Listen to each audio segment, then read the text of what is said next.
Hey, wanted to make you a quick video. This is day one of our 2-day day camp for BERT's foundational training for the remote collar, and he's doing great. It's of course hot outside, so we're going outside and we're working on here on the long line for about 10 to 15 minutes at a time. Then we come back in the air conditioning.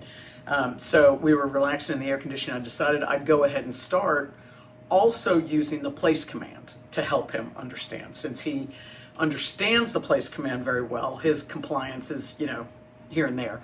But I wanted to show you how we do this, and it's pretty easy. So when I was telling him place, when I was doing it without the remote collar, he was, hesitating, leaving one paw off, doing everything he could to not comply. It wasn't being unpleasant. He was just giving me a hard way to go. So we did it. I made sure that he knew what it was I was asking, and then I added the remote collar. So here's what this looks like. I'm going to take my face off. There he is. He does know how to relax, I'll say that. Let's see. Sorry. Okay, so it's a fluffy dog bed, this blue bed back here. So what I'm going to do is, he's been on a 12, incidentally, and he's still on a 12. And he still acts like he doesn't feel it, but I didn't want to go any higher right now. So what you're going to hear is I will say place just one time. When I say place, I will be holding the button down, and I'm going to keep holding it. So it's going to be tap, tap, tap, tap, tap, tap, tap until 4 paws are on the bed. And I, of course, am going to help him get 4 paws on the bed. When 4 paws are on the bed, you'll hear me say yes, and that means I've released the button, the signal. Okay, so here we go. You ready, buddy? Place.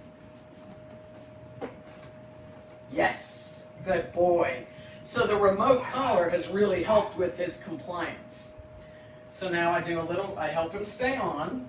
Now, when we're using the remote collar in these teaching phases, I only give him the signal when I've told him to get on place. I don't give him a signal when I release him, and I don't tap the signal if he starts to get off. Not right now. Later, when he's better at place and better with the collar, we can use the collar more broadly. But right now, during these early training weeks, we are only going to use it when we tell him to get on place and release it when he gets off. Otherwise, I'll do it as if the collar's not on. I'll block him from getting off. If he starts to get off, I'll reset him. I will not use the collar. Break. Good boy. So again, here we go. This is when I use the collar. You ready, bub? Place. Yes. Good boy. So now he's being much more cooperative with me. And I'll do a little bit of proofing. You see that head low? He's thinking about stepping off. I'm going to go ahead and tempt him.